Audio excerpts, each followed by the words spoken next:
Good morning friends, स्वागत है आपका आपके अपने YouTube channel study with Ravi Thakur पर। तो चलिए आज की द हिंदू एडिटोरियल वोकैबुलरी की शुरुआत करते हैं। वोकैबुलरी के पीडीएफ के लिए आप मुझसे टेलीग्राम ग्रुप पे जुड़ सकते हैं। मेरे टेलीग्राम ग्रुप का नाम है स्टडी विद रवि ठाकुर। तो इस डॉक्यूमेंट की जो पीडीएफ है आपको मेरे टेलीग्राम ग्रुप पर मिल जाएगी। टेलीग्राम ग्रुप का लिंक मैं इसी वीडियो के डिस्क्रिप्शन बॉक्स में भी डाल दूंगा, तो आप इसी वीडियो के डिस्क्रिप्शन बॉक्स में जाकर मेरे टेलीग्राम ग्रुप के लिंक को एक्सेस कर पाएंगे। तो चलिए शुरुआत करते हैं वोकैबुलरी की। आज की जो हिंदू एडिटोरियल है, पहला एडिटोरियल दिया गया है आज का। मछुआर जो श्रीलंकन नेवी है, उन्होंने अभी जो इंडियन मछुआरे हैं, फिशरमैन है, 4 फिशरमैन हैं, उन पे अटैक किया है, अभी उनको मारा है, उनकी हत्या की है। तो उसके बारे में दिया गया है पहला एडिटोरियल। तो सारा एडिटोरियल उसके बारे में दिया गया कि क्या कन्फ्लिक्ट जो चल रहा है इंडिया के बीच में, और जो इंडिया में जो तमिलनाडु में मछुआरे हैं उनके बीच में, और जो श्रीलंकन नेवी है उनके बीच का पूरा सिनेरियो दिया गया है। ये जो दूसरा एडिटोरियल है वो बैंकिंग से मोटिवेटेड है। दूसरा एडिटोरियल दिया गया आपका आरबीआई और जो एनबीएफसीज कंपनीज होती है, नॉन बैंकिंग फाइनेंशियल कंपनीज, इसके बारे में, उनके रेगुलेशन के बारे में दिया गया है दूसरा एडिटोरियल सारा। तो वो थोड़ा बैंकिंग से मोटिवेटेड है, तो आप वो एडिटोरियल पढ़ सकते हैं। तो आप दोनों एडिटोरियल पढ़ लीजिएगा पूरे, तभी आपको इसके रिगार्डिंग जो वोकैबुलरी है वो पूरी तरह से समझ में आएगी कि कौन सा वर्ड किस कंटेक्स्ट में यूज़ हुआ है। आप डेली बेसिस पे एडिटोरियल पढ़ा कीजिए, आपको 30 to 45 मिनट लगेंगे पूरे दोनों एडिटोरियल को पढ़ने में। तो ज़्यादा समय नहीं लगेगा और आपको पूरी तरह से एडिटोरियल समझ भी आ जाएगा, करंट अफेयर भी आपका इंक्रीज हो जाएगा, और वोकैब तो साथ में आपकी बिल्डअप हो ही रही है। तो चलिए शुरुआत करते हैं वोकैबुलरी की। आज की वोकैबुलरी का पहला वर्ड है ट्रॉवल। ट्रॉवलर, ये शब्द यहाँ पे नाउन की तरह यूज हुआ है। ट्रॉलर का मतलब होता है मछली पकड़ने वाली नौका जिसके पीछे जाल लगे होते हैं, उसको बोला जाता है ट्रॉलर। ये शब्द यहाँ पे नाउन की तरह यूज हुआ है। ट्रॉलर, मछली पकड़ने वाली वो नौका जिसके पीछे की उनको जो मछली को पकड़ने के लिए जाल लगे होते हैं बहुत सारे, जिससे कि उनको पकड़ा जाता है, उसको बोला जाता है trawler. A trawler is a fishing boat that is used for trawling. That is called trawler. Next word है apprehend. apprehend यहाँ पे वर्ब की तरह यूज हुआ है। apprehend का मतलब होता है पुलिस के द्वारा पकड़ा जाना, पुलिस के द्वारा गिरफ्तार किया जाना। ये वर्ड उस कंटेक्स्ट में यूज हुआ है जो श्रीलंकन नेवी ने अक्सर जो क्या करते हैं वो इंडियन जो फिशरमैन है उनको पकड़ते हैं, तो उस कंटेक्स्ट में यूज हुआ है वर्ड apprehend। तो एप्रीहेंड का मतलब हम जनरली तौर पे क्या ले सकते हैं, पुलिस के द्वारा गिरफ्तार किया जाना, पकड़े जाना, that is called apprehend. If the police apprehend someone they catch them and arrest them, that is called apprehend. Next word है इनकर्सन। इनकर्सन यहाँ पे नाउन की तरह यूज हुआ है। इनकर्सन का मतलब होता है घुसपैठ करना, किसी की जमीन को जबरदस्ती हड़प लेना, अतिक्रमण करना।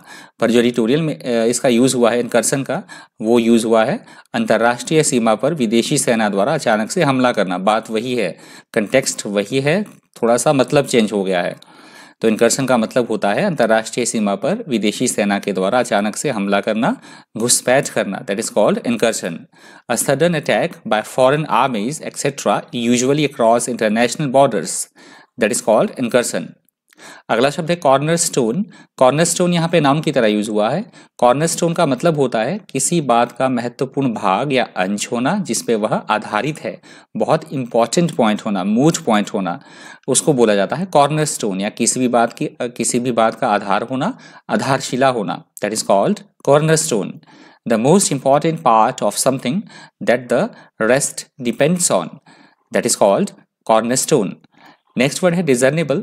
डिजर्नेबल यहाँ पे एडजेक्टिव की तरह यूज हुआ है। डिजर्नेबल का मतलब होता है ऐसी कोई स्थिति या ऐसी कोई बात जो एकदम बिल्कुल प्रत्यक्ष हो, स्पष्ट हो, एकदम बिल्कुल साफ हो, जिसे कि हम इजीली समझ सके, उसे बोला जाता है इंग्लिश में डिजर्नेबल।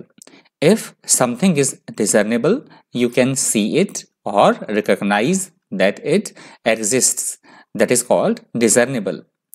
नेक्स्ट वर्ड है स्टेलमेट। स्टेलमेट यहाँ पे नाउन की तरह यूज हुआ है।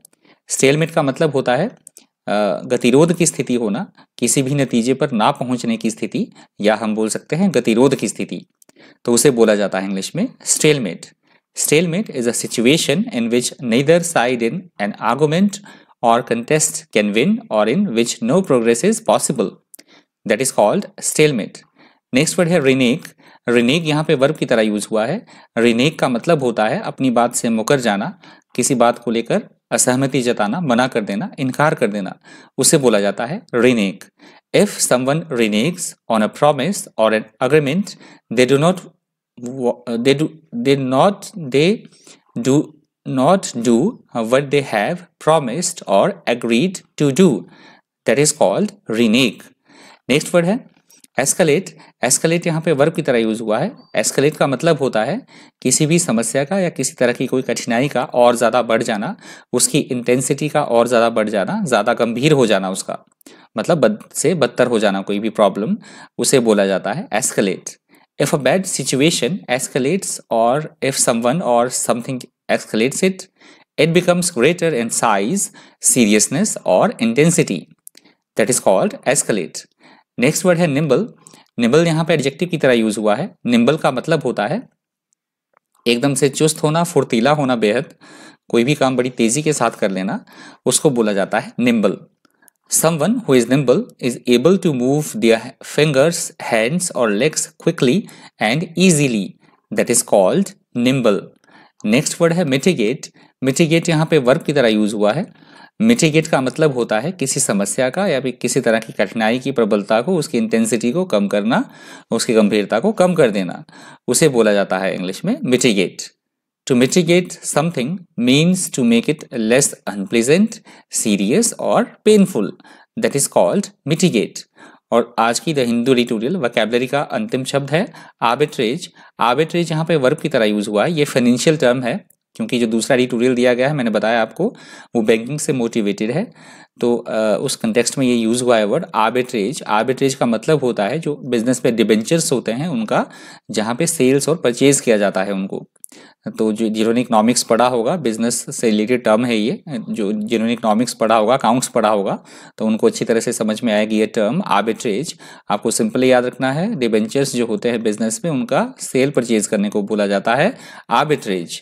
In finance, arbitrage is the activity of buying securities or currency in one financial market and selling it at a profit in another.